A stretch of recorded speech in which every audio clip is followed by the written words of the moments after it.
বন্ধুরা, আজ আমি নিরামিষ আলু ফুলকপির ঝাল নিয়ে এসেছি। প্রথমে গরম কড়ায় তেল দেব, লবণ গুঁড়ো দিব, দিয়ে আলুগুলো দিয়ে দেব, দিয়ে ভালো করে নেড়ে চেড়ে নিব।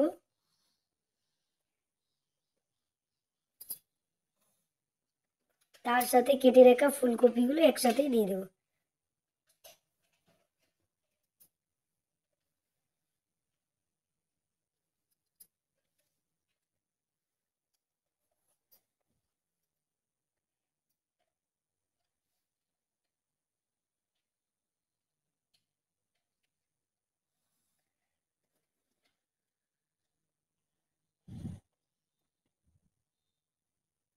এবার একটু গোটা জিরে ফোড়ন দেব।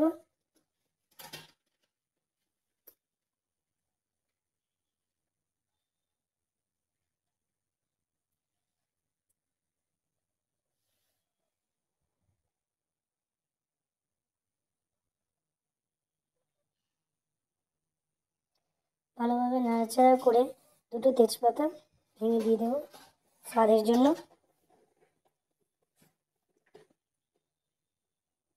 আবার নাড়াচাড়া করে ঢাকা দিয়ে দেবো। এবার ঢাকনাটি খুলে আবার ভালো করে নেড়ে ছেড়ে স্বাদ অনুসারে নুন দেব, অল্প পরিমাণে লবণ, সাথে সাথে হলুদ গুঁড়ো দিব।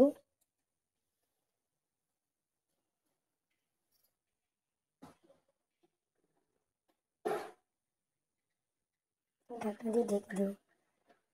ঢাকনাটি খুলে আবার নাড়াচাড়া করব করে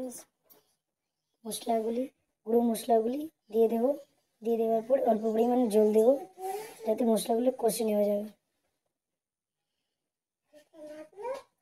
কষে নিয়ে একটু জল দিয়ে এই যে গরম গরম ফুলকপি আলুর ঝাল রেসিপি তৈরি। এবার আপনি সার্ভ করুন। খুবই সুন্দর খেতে একটা নিরামিষ সবজি, খেতে খুব ভালো লাগে। আমার যদি ভিডিওগুলি ভালো লাগে লাইক কমেন্ট শেয়ার করে দিন। ওকে, বাই।